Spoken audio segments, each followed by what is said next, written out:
my first buck. I can tell you which way the wind was blowing, the birds were there.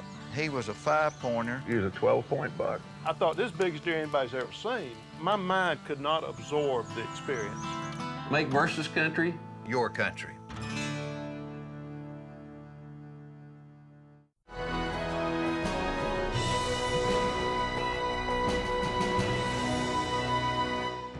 Boy, this is a perfect morning. Some beautiful real estate. Yeah, it is. Yeah, pretty big country up here. From up here, you know, up on this point, I wanted to come up so we can do some glassing because the country is so big. We can see a lot of area from right here. Ross, look right there. See that black spot right on top of that hill right there? Yeah, that's where I'm looking. That's Where a you- pig. Where are you guys looking? Just a mile across, right on Just top straight of up that there. next See where the ridge. sun's hitting that little spot right there? He's coming down that ridge line. He's going to take that trail. Looks like he's going to go all the way down to the valley. Ooh. Let's hop in the Jeep. I think we can get over there and get down to the bottom of the valley about the same time he is so we can try and cut him off. That's a big pig. You gonna go for it? Cool. Let's do it. As is so often the case in pig hunting, when things happen, they happen fast. He's huge. Yeah, he is. Big gray front. Okay, we're going to come up on him pretty quick. You guys are going to have to bail. There he is, there he is, There he is. there he is, there he is. Get him. He's going up the hill. As we came up, we were looking up the ridge. He wasn't there. And all of a sudden we looked to the right. Okay, Marshall, there he is. That's a really big pig, honey.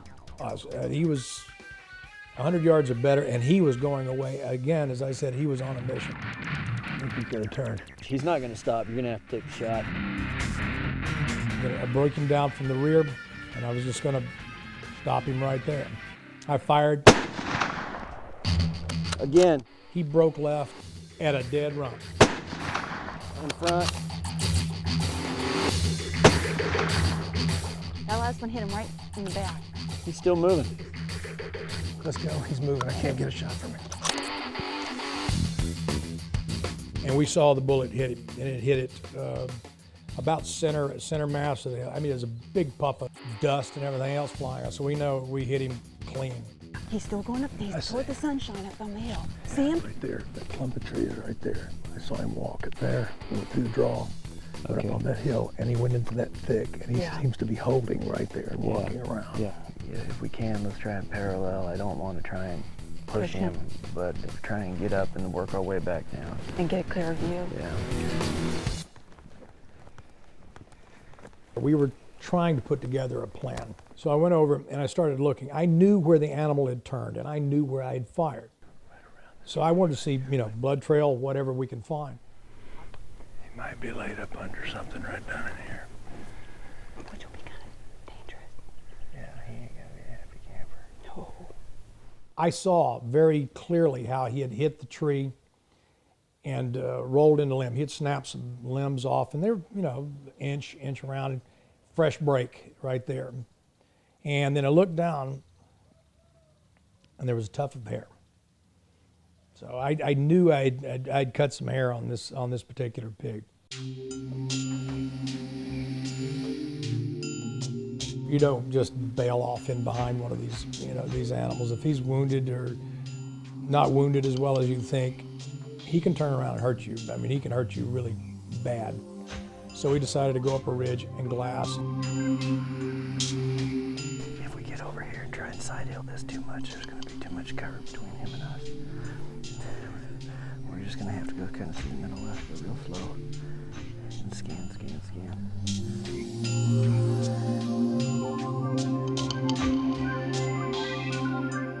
We started into the brush, and may I say that the brush was, you could walk on top of it. It was so thick. So we dropped and started going under it. And what you find when you get under this is that the pigs literally make a tunnel. You get up underneath that brush on your hands and knees, and there's areas you couldn't stand up if you wanted to. It's just not going to happen because the brush is so thick. Just knowing that there could be an animal at the end of this tunnel, quite a thought. I mean, it's. I was glad to be behind two other guys. You just can't stop looking for it. I mean, it's the signs. The sign was everywhere. I mean, we had pig sign in every direction you could name. pretty fresh. So we were in a pretty hot zone. Boss, blood here. You stay here. I'm gonna walk down this way and see if I find any more. I'll be right back. The wounded animal scenario is you know, I think what a lot of people relate to with pigs is if you don't kill a big, large boar outright and has a chance to go to cover, they're gonna, as a defense mechanism, they're gonna try and go over you if you put them into that spot and they feel their only escape route's through you, they're gonna go through you. And a big boar can have some pretty substantial blades coming out the side of the jaws, the tusk and the wethers. I mean, they move their head from side to side, they thrash, they lift. But you take that and put that with an animal that moves at 30 miles an hour and can do that quickly. That animal goes from, wow, that's a really cute pig, to that's a very dangerous animal, and you don't take him for granted. Be careful, everybody be careful. With a wounded pig lying somewhere ahead in the thick cover, Bucolic, California has transferred into the African long grass for hunter Marshall Teague and guide Ross Allen. I stepped and took the lead, took my rifle off safety, and I walked pointing at him the whole time, kept the tree in front of me so I could lean over the limb. Literally touched him on the eye. And when I touched him on the eye, I knew he had expired, and we had collected a solid pig.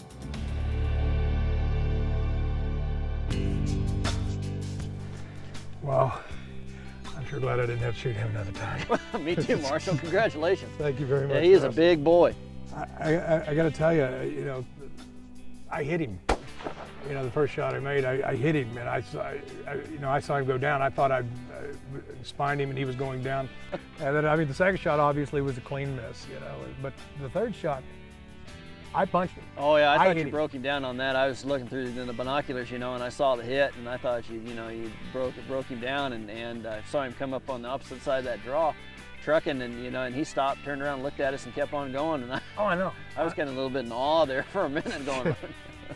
And then, of course, we, tracking him up in those manzanitas, Going through the tunnels and in the shale and all that. I mean, that's where a little rifle like that comes in handy.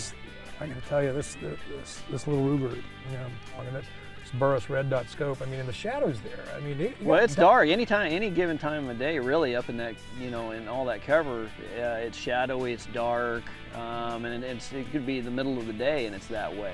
And the illuminated sight, especially in that situation, dealing with these big black pigs, worked out really well. Yeah, it really does. Home is not crawling down lava tubes of manzanita in dust. Well, at least we got it. Congratulations again. What do you say? We try to get this big boy? Yeah, let's go ahead and go get the Jeep and get out of here. Thank you, my friend. Hey, no problem, Marshall.